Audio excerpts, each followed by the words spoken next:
Hi everybody, it's Richard here again and welcome to another video. This video I've decided to do yet another ranking video of an artist's discography. I've already done Queen, who else? David Bowie of course, and T-Rex. So I thought since I've done T-Rex I will do their rivals as well, who I actually love. Maybe not quite as much as T-Rex, but I'm going to do Slade. Slade were probably, well, not factually actually, the most successful glam rock band of the early 70s in the UK. They had 6 #1 hit singles and they had 3 #2 hit singles and a couple of #3s, which is not bad going considering. They had 3 singles go straight into the charts at #1, which were Come On Feel the Noise, Squeeze Me Please Me and Merry Christmas Everybody. They tend to get forgotten a bit about and only brought out at Christmas because of their big Christmas hit. But there's an awful lot more to Slade than their Christmas hit, and I'll hopefully show you some albums which I think are well worth investigating. They're actually a really good rock band. Okay, in the early 70s they had an early stomp to them, you know, like the Glam Rock stomp. But they carried on and they didn't disband until 1991. And they went out with a bang with the hit single Radio Wall of Sound. They're still touring to this day, but the 2 main songwriters, Noddy Holder and Jim Lee, have left. So basically it's just Dave Hill, the extravagantly dressed guitarist, and Don Powell are keeping the flag going. But to me, like a lot of these bands, they're just not Slade. And I actually bought a DVD of the recent Slade a few years ago. I bought it for myself for Christmas just to see what it was like of a live concert, and it was dreadful. I couldn't even get through it. So anyway, Slade have had 13 albums. I'm not going to include any compilations. I'm not also going to include their Crackers album from '85 because it was a reworking of a few songs, plus a couple of cover versions and so forth that was jumbled together. And it was originally released not even on their own label, it was released on a Telstar label, so it's not going to get included.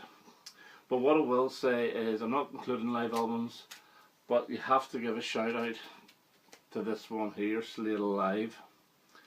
This was their first hit album. Now the only other artist I can think of whose first hit album was a live album is Peter Frampton. I'm not even sure if that's true either, in the UK at least. If any of you know any other bands whose first hit album was actually a live album, please leave it below in the comment because I can't think of any other. This is a great album. This would be put up pretty highly on the list, but as I say, this is the infamous album. This is the one where he's singing, I think it's Darling Be Home Soon, and he accidentally burps in the middle of it. And they didn't edit it out, they kept it in, and quite right they were too. It's not a full concert album. I think this was in front of a small crowd. It was recorded live, but yeah, this is really good, but it's not being counted. So, not all of these are on vinyl because I don't have every single Slade album on vinyl, but most of them are. Okay, so number 13 is actually credited to Ambrose Slade and it's a CD, and this is Beginnings. They haven't found their sound yet on this. It just goes to show how small CDs actually are compared to the vinyl whenever you're holding it up. But this actually features, it's not a bad version of Martha My Dear by the Beatles on this. There's the song Genesis was a single, but it was an instrumental, and they took the same instrumental for a single off their next album, which is Know Who You Are. Other songs in this that are worth looking at is, let me see, there's not a powerful lot in here that I actually like. Fly Me High It's not bad. It's a Moody Blues cover. And Knocking Nails Into My House is not a bad song, but truthfully, this is not great. Not the best of debuts, so that's my number 13. Number 12. This is from 1983. This is their comeback album. I don't think it actually charted. If it did, it was very low, but this had two big hit singles off it, My Oh My and Run Run Away. Yeah, this is called The Amazing Kamikaze Syndrome, and it's alright. It's not too bad. It is quite heavy, but it's a little bit synthesized. But there's one they released after this which is more synthesized but with far better songs. The other single off this was C'est La Vie, which is in the same sort of tradition as My Oh My, which they had a bit of a rut in the 80s doing those sort of songs. In the Doghouse is okay, but it's alright. There's a medley called Ready to Explode, which is not too bad, but generally, no, I'm not overly keen on this album. Okay, number 11, and this is their last studio album to date. This is You Boys Make Big Noise. Incidentally, the title track of this was never actually featured on the album. The title track is a complete steal from the Beastie Boys, You've Got to Fight for Your Right to Party. But this is actually quite good. It is 80s sounding, it is 80s keyboardy, but the songs are actually pretty damn good, to be honest with you. The single, which again is in the same sort of vein as the My Oh My, is Still the Same, called Still the Same. Yeah, it's pretty good. Love Is Like a Rock's very good. That's What Friends Are For is good, although again a bit cheesy. Sing, Shout, Knock Yourself Out, yep, not bad, but probably the best song on this is The Roaring Silence, or Ooh La La in LA. I actually do quite like this. This is their last RCA album, but it's not as good as the other stuff, and they called it a day album-wise after this. So, number 10, and we have from 1976, Nobody's Fools.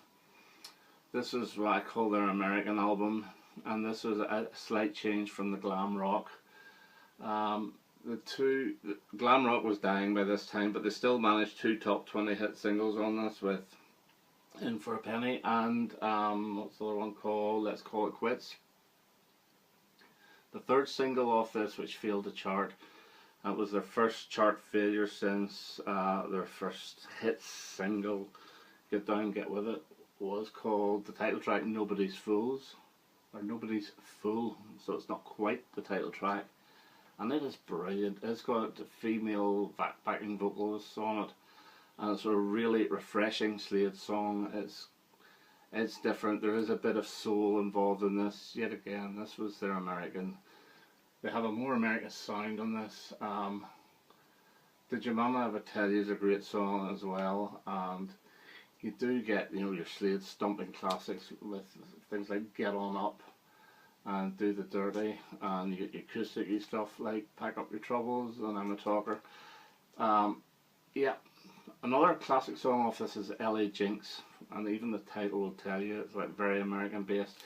It's not a bad album, but again, there's others that are better.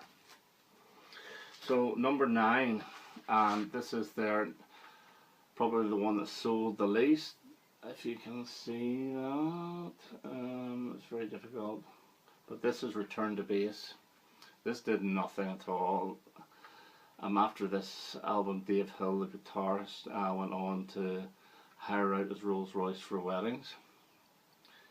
But this is not a bad album at all, really. Now, I'll be coming back to this in one that's slightly higher, which I really shouldn't include both, but I am. The singles off this were Ginny Ginny, and there's another one off here. I think Sign of the Times is on this. Maybe it's not, actually. I don't see it. Ginny Ginny was the hit, well, it was the single, it wasn't a hit. Waves Ain't Coming Down was on this. but it was on the next album as well, and I'll explain later. But yeah, again, not a bad album, but it sold about 4 copies, and these are expensive to get in vinyl. That's why I don't have it. They're actually quite expensive to get in CD now too. Okay, number 8, their second album, Play It Loud. They still haven't found their full sound yet, but they're getting there. Dapple Rose is a good song about a horse. One Way Hotel is a good song. Shape of Things to Come. Those two, and Poke Hill. Those are all featured on Slade's album from '73, which was like a compilation of the greatest hits. But yeah, this is quite a raw album. It's rawer than the previous album, but it still doesn't have the glam rock stomp yet. And this is the time and period where they went through their skinhead phase. But yeah, this is a grower. This doesn't hit you at all at the start, but it does grow on you. That is my number 8. Number 7 is their heaviest album, I think. It's Whatever Happened to Slade.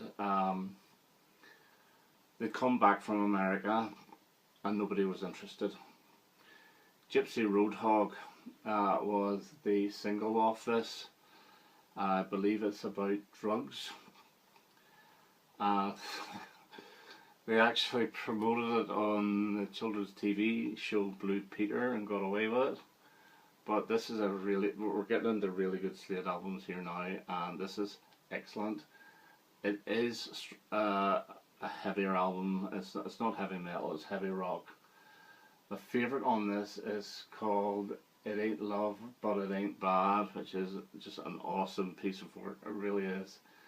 The catchiest song on this here would be, I would say, Dead Men Don't Tell No Tales, which is probably closest to the mid-Slade, mid-70s Slade sound. But yeah, if you like hard rock, you'll like this. And there's a mate of mine I know who thinks this is their best by a mile. So that's Whatever Happened to Slade. Okay, number 6, and this is where this ties in with this. This is We'll Bring the House Down. This was a Rush released album with basically one new song, We'll Bring the House Down, which was a hit in early '81 for the band. I think it was Nebworth that they replaced Ozzy Osbourne because he couldn't make it. It was one of those festivals anyway, and yeah, they released what was it? They released a live EP from it as well, which was a minor hit, which had the song When I'm Dancing I Ain't Fighting. Now, this is cobbled together from that Return to Base album. There's half a dozen songs off it. Plus there was a single released called Six of the Best, with Night Starvation being the title track. That was released in 1980. So they bunged it on, and a couple of B-sides, and this became the new album, and this works really well. In fact, side 1 on this is probably one of the best sides of any Slade album, with We'll Bring the House Down, Night Starvation, Wheels Ain't Coming Down, Hold On to Your Hats is not great, but When I'm Dancing I Ain't Fighting. All fantastic songs. Yeah, so this started the Slade revival in the early 80s, so yeah, I recommend this one. Okay, number 5 is probably, not many would rate this as high as I do, but I like this. This is Rogues Gallery. This is from 1985. This is probably, along with You Boys, their most 80s sounding album, but I think the songs are really strong. The song Little Sheila on this is exactly the same as Jump, basically, by Van Halen.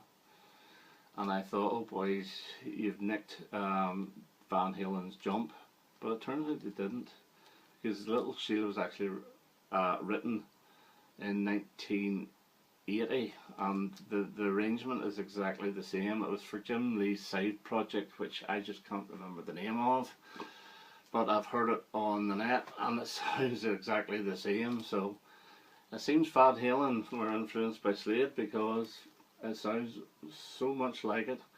Harmony is a good song. The best song in this, and I think it'd be a fantastic song for Morrissey to actually cover, is Mysterious Mr. Jones. It was a single but didn't do too well. The other big scarf waving song on this, like My Oh My, is All Join Hands, which is alright, but again, too much of this that sort of thing.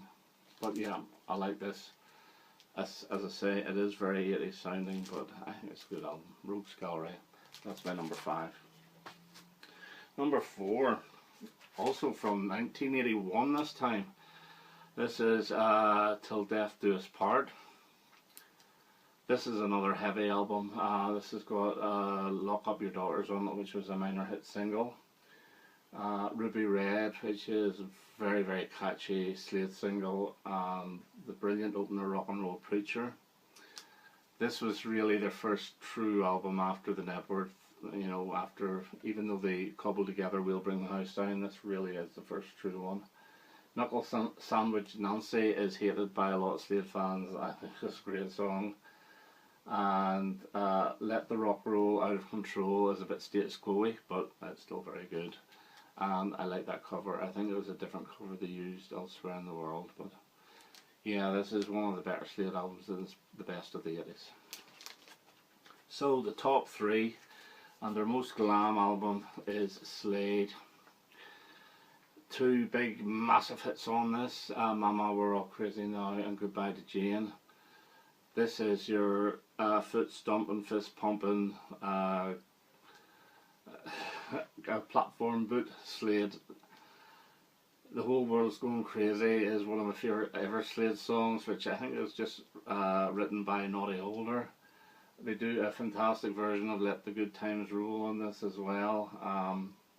Look at Last Night, a great song which managed to get on Slade's.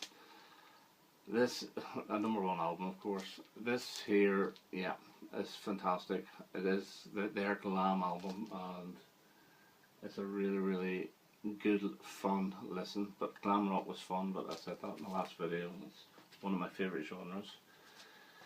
Their second best album, and the songwriting has matured. This is Old Newborn Blue. This is the start of 1974. This should have been out in 73, but I can't remember why it was held back, and they released Slade instead. Yeah, My Friend Stan and Everyday, the Tender Ballad from Slade, who would have known it at the time, were the 2 top 3 singles. This is where they come a little bit Beatlesque with things like Miles Out to Sea. Find Yourself a Rainbow is like a tinkling, almost barroom piano little number. They still do some of the stomping stuff, like Do We Still Do It is a great one. But yeah, you can see that these guys are actually really good songwriters. A very melodic album, and many people's #1 choice, I'm sure, but I just put it down to #2. And my #1 for Slade is Slade and Flame. This is like a soundtrack to the film, which did them more harm than good, because it portrayed music in a really bad light, and people didn't realise that the name of the band in the film was Flame. It wasn't Slade, and it sort of backfired on them. This has got one of Noel Gallagher's favourite Slade songs on it, How Does It Feel, which is, I think, like a mini Bohemian Rhapsody in a way.